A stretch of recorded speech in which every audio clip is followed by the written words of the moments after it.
আজও দেরি হয়ে গেল অর্ধেন্দুবাবুর। ইদানিং রোজই এরকম দেরি হয়ে যাচ্ছে, ঘুম ভাঙতেই চায় না। সকালে উঠে হাঁটুতে আর গোড়ালির নিচে অনেকক্ষণ একটা আড়ষ্ট ব্যথা খুব দুর্ভোগে ফেলে।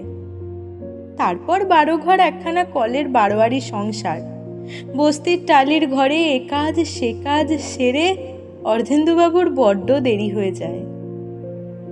আজও দেরি হয়ে গেল অনেকটা। ছাত্রের বাড়ি অনেকটা পথ হেঁটে যেতে হয়, রিকশায় গেলে নগদ 2 টাকা। তার চেয়ে হাঁটাই ভালো। ইদানিং বয়স তো আর কম হলো না, হাঁটার গতিও গেছে কমে, চোখের শক্তিও যেন এসেছে অনেকটাই কমে।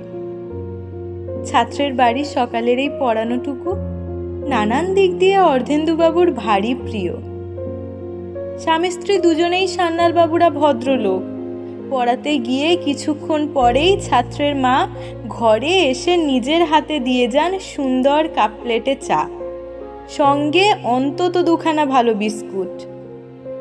সারাদিনে আর তো খুব একটা চা খাওয়া হয় না অর্ধেন্দুবাবুর। একলা সংসারে চাটায়ের কোনো পাঠ রাখেননি। অর্ধেন্দুবাবুর এই ছাত্রটি নিখিলেশ এমনিতে খারাপ নয়, তবে উঠতি বয়স, নানান আকর্ষণ, নানান দুষ্টুমি, দিন দিন বড্ড অমনোযোগী হয়ে পড়ছে। রেজাল্টও ভালো করছে না। এমনই নিখিলেশের মা অনেকবার হাসি মুখে অভিযোগ জানিয়েছেন ছেলের বৃদ্ধ টিউটরের কাছে। আপনি মাস্টারমশাই একটু ভালো করে দেখুন ওকে, আর একটু সময় দিন। ও তো পড়েই না, আপনি এলে ওই যেটুকু ওর পড়া। তারপর দিন দিন বড্ড অবাধ্য আর জেদি হয়ে উঠছে। আপনি একটু কড়া হন মাস্টারমশাই। আজ মিত্তির পাড়ায় ঢুকেই অবনী ডাক্তারের চেম্বারের ঘড়িটা দেখলেন। না, সত্যিই আজ বড্ড দেরি করে ফেলেছেন। নিখিলেশের পরীক্ষা সামনে। বারান্দায় চটিটা রেখে ঘরে ঢুকে অর্ধেন্দুবাবু বসলেন তার নির্দিষ্ট চেয়ারে। ঘরের টেবিলের উল্টো দিকের চেয়ারে নিখিলেশ নেই। মিনিট কয়েক পর নিখিলেশের মা ঢুকলেন, হাতে চায়ের কাপ প্লেট। চা খেয়ে নিন মাস্টার মশাই। গৃহকর্ত্রীর কণ্ঠস্বরে যেন থমথমে ভাব। মাস্টার মশাই জিজ্ঞাসা করলেন, নিখিল বাড়ি নেই? উনি বললেন, চাটা খেয়ে নিন, আমি আসছি। কেমন অবাক লাগলো অর্ধেন্দুবাবু। এ বাড়িতে তিনি অনেক বছর ধরে আছেন, কখনো এ মহিলাকে এমন গম্ভীর দেখেননি তিনি। নিখিলেশের মা আবার ঘরে ঢুকলেন, থমথমে মুখ। অর্ধেন্দুবাবু বললেন, আজও বড্ড দেরি করে ফেললাম মা, আসলে বয়স হয়ে যাচ্ছে তো। এক সময় এটুকু পথ 5 মিনিটে পেরিয়ে যেতাম হন করে। রক্তের জোর গেছে কমে, এটুকু আসতে প্রায় 20 মিনিট লেগে যায়। বাতের ব্যথা তার ওপর। মাস্টার মশাই, এই নিন আপনার 1 মাসের টাকা। টাকা? এখন কেন? আজ তো সবে 10 তারিখ, এই তো 1 তারিখে মাইনে দিলে মা। উনি বলে গেছেন নিখিলকে আর আপনাকে পড়াতে হবে না। আপনি যথাসাধ্য করেছেন এতদিন, ওই নিজের বুদ্ধির দোষে গোল্লায় যাচ্ছে। ওর জন্য ওর বাবা কড়া হাতের একজন ইয়াং মাস্টার জোগাড় করেছেন। আপনি ভুল বুঝবেন না।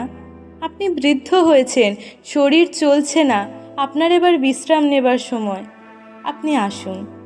যাই হোক, আমি রান্নাঘরে যাই, অনেক কাজ পড়ে আছে।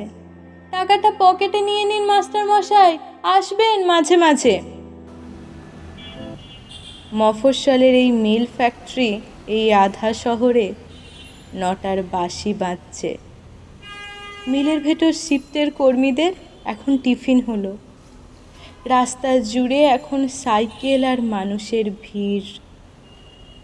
কলকাতার অফিস বাবুরা উল্টো মুখে ছুটছেন স্টেশনে।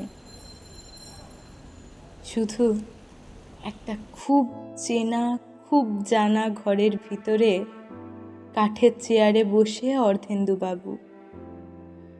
সব কোলাহলের বাইরে এক আশ্চর্য স্তব্ধতায় থমকে বসে রইলেন।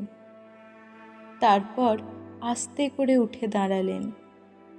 চাটা পুরো খাওয়া হয়নি। টাকার নোটগুলোর দিকে তাকালেন, আর তারপর তাকালেন তার এতদিনের বসা সেই চেয়ারখানার দিকে। দামি শালকাঠের শৌখিন চেয়ার, এ বাড়ির রুচি আর অর্থের ছাপ লাগা। সেই চেনা চেয়ারটার পিঠে হাত রেখে একটু দাঁড়ালেন। তারপর যেন ছেলেবেলার স্কুলের ফাংশনে আবৃত্তি করছেন, এমনভাবে বলতে লাগলেন,